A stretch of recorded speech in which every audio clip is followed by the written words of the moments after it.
95% of our life is coming from the programs of life, how to live life that we get in the first 7 years of life. That's why poor people stay poor and rich people stay rich. The movie The Matrix is not science fiction. It's a documentary. Every human, and it's a fact, every human first 7 years is download a hypnosis. The brain of a child under 7 is in a lower vibrational frequency. When you put wires on a person's head, you read electroencephalograph, reading brain activity. A child below 7 has a lower vibration than consciousness. It's called theta. Theta is imagination. Oh, that's how kids play a tea party with mud pies, but to them it's a real thing. A kid rides a broom, it's a horse. That's theta, imagination. Theta is also hypnosis. And the idea is this: before you can become conscious, if you don't have any programs, what are you going to be conscious of? So nature makes the first 7 years. What kind of programs are required to live on this planet? I say, how do you get them? Theta is hypnosis.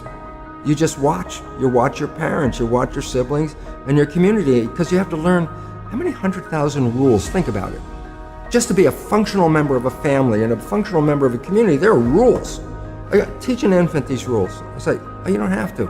First 7 years, they observe it and just download it. Look, this is not new. I mean, there's the famous book, Rich Dad, Poor Dad. Sure. And basically said you come from a poor family and you could struggle your whole life and try to get rich, but you're not going to make it. And if you come from a rich family, you could be stupid your whole life and make it. Not because it was thinking, but it was unconscious behavior that was downloaded from rich families into kids, which is unconscious. So they're making the right moves unconsciously. If they engage their conscious mind, then they look stupid, but it's unconscious. And that's the same thing with poor people. Poor people have beliefs from the family. Oh, you can't make it, life's a struggle, things are hard, who do you think you are? And if that's the program you get, then 95% of the day you will sabotage yourself. And that's why poor people stay poor and rich people stay rich, because the programming. 95% of our life, this is a fact, comes from those programs in the subconscious. Every day, only about 5% of their life are you using conscious, which is creative. 5%. So your life is being lived, even though you think you're living your life. Exactly, and you don't see it because it's called subconscious, below conscious. And the Jesuits, for 400 years, they were boasting. People didn't understand. They say, give me a child until it's 7 and I will show you the man. They've been saying that for 400 years because they knew 7 years was the program period. And 95% of your life after that will be whatever that program is. So you don't have to try and think about what happened. I just say, look at your life. The things you like that come into your life come in because you have a program that supports them. But anything you struggle with, work hard at, put a lot of effort into making it happen, why you're working so hard, inevitably, you have a program that doesn't support that conclusion and you're trying to override the program. So you don't need to do a lot of shrink and psychology stuff. You just look at your life and say, where am I struggling? Because wherever you're struggling, inevitably it's a program in your subconscious that does not support that destination you've been looking for.